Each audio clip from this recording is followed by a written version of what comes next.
Cette ville, c'est Nice. C'est l'endroit où je suis né, où j'ai grandi.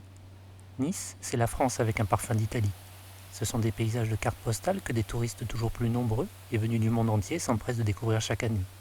Oui, mais voilà, j'avais envie d'autre chose. Une vie plus en retrait et loin de l'agitation des grands centres urbains.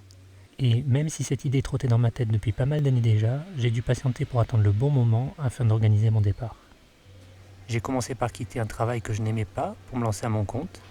Et même si tout n'a pas été simple, c'est un choix que je ne regrette pas car j'ai aujourd'hui la chance d'avoir un travail qui me suit partout où je vais. L'idée derrière tout ça, c'était de m'installer dans l'arrière-pays niçois, dans la maison de mon grand-père Jacques, et de débuter une nouvelle vie.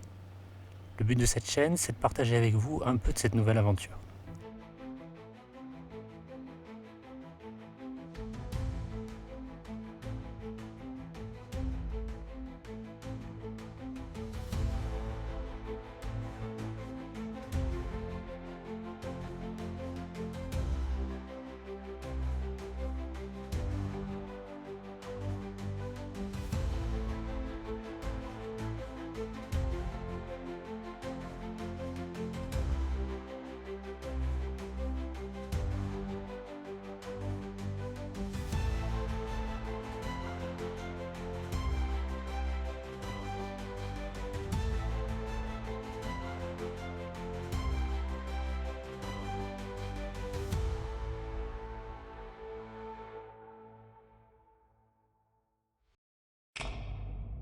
Pour cette première vidéo, je voulais commencer par quelque chose qui me tient à cœur, c'est cette cheminée.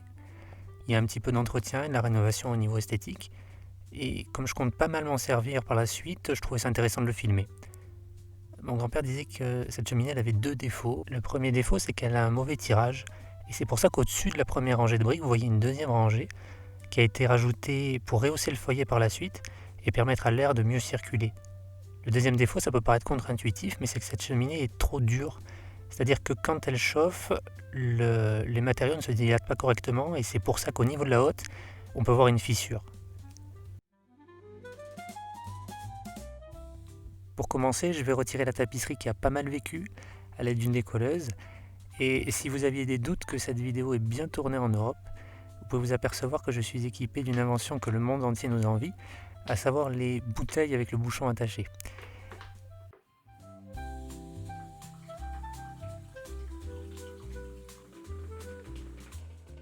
Bref, comme vous pouvez le voir, cette tapisserie sort tout droit des années 70.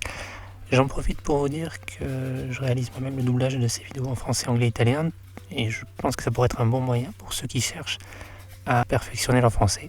Voilà, je referme la parenthèse. La tapisserie étant enlevée, je vais nettoyer l'intérieur de la cheminée. Comme vous pouvez le voir, toutes les cendres sont restées à l'intérieur.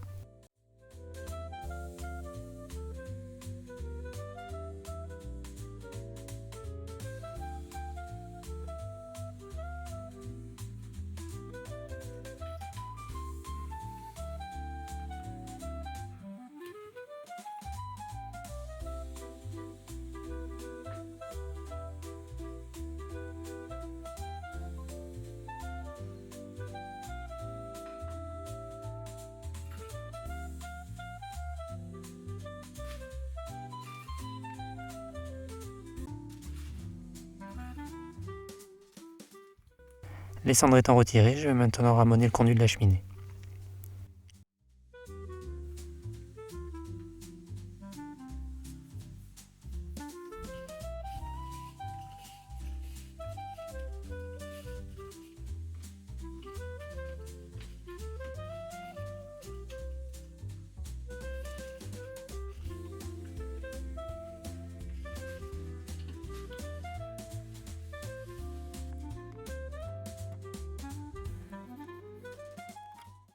Voilà, on voit qu'il y a pas mal de suie qui tombe. Je vais déplacer la caméra pour qu'on voie le conduit. On s'aperçoit qu'il est assez étroit et on se demande bien comment le Père Noël fait pour passer.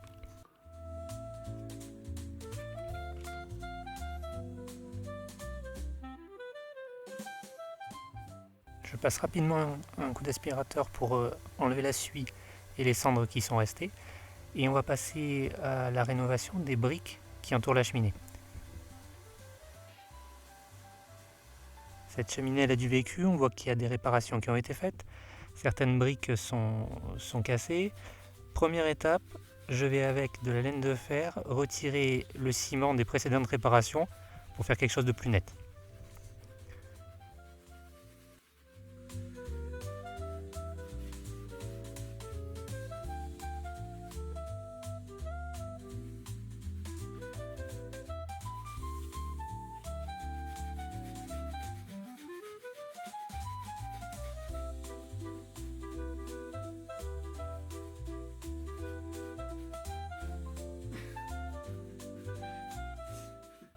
Voilà, maintenant je vais nettoyer la cheminée tout simplement avec du savon et une brosse.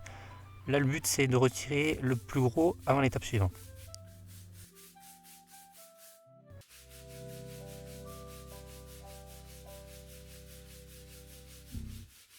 Maintenant, j'utilise un produit qui va venir enlever toutes les traces de suie et de brûlure qui se sont incrustées dans les briques et dans les pierres.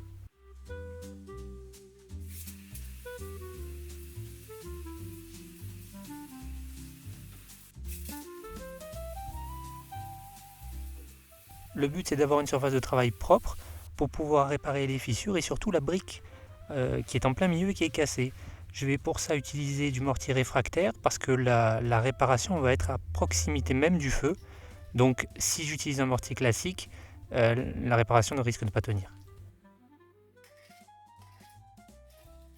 Mon mortier est gris, donc j'ai prévu d'utiliser du colorant pour que la réparation ne soit pas trop visible.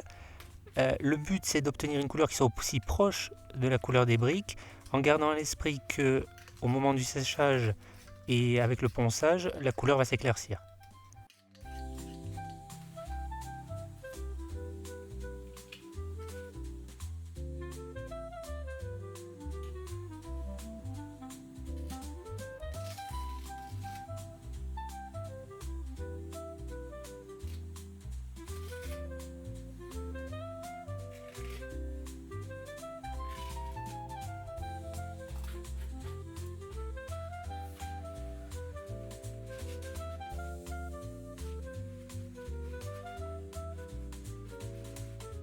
Le morceau qui manque est assez important, donc je vais devoir le faire en deux fois.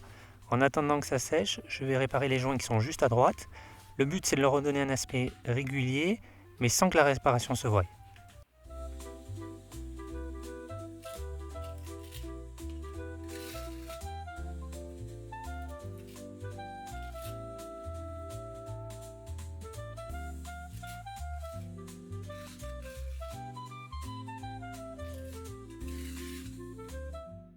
Maintenant que le mortier a séché, je vais passer une deuxième couche au niveau de la brique qui est cassée, histoire de complètement combler le trou.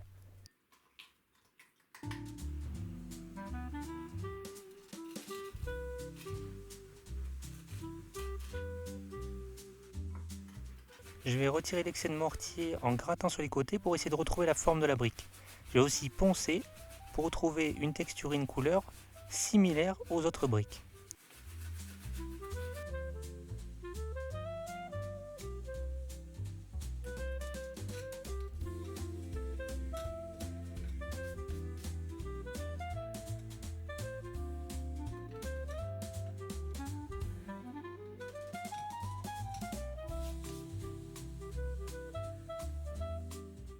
Je vais maintenant appliquer un crépi là où j'ai enlevé la tapisserie et sur l'ensemble de la haute, ce qui devrait permettre de rendre moins visible la réparation de la fissure.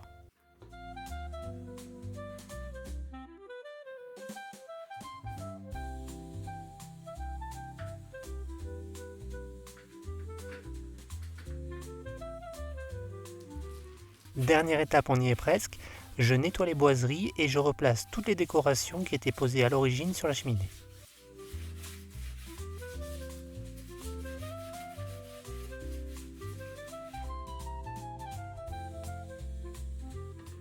Maintenant qu'on a tout terminé, on va démarrer un feu et on va s'installer pour en profiter.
Comme vous pouvez le voir, je ne suis pas le seul à apprécier le feu de cheminée. J'ai restauré cette cheminée d'une part pour en profiter, mais j'ai également pour projet de m'en servir pour cuisiner et de vous faire découvrir dans les prochaines vidéos des plats issus de la gastronomie française et plus particulièrement des recettes qui viennent du sud-est de la France. On va terminer cette vidéo en utilisant ce premier feu pour se préparer un bon lait chaud. Et moi je vous dis à très vite pour une prochaine vidéo. N'oubliez pas de liker et de vous abonner.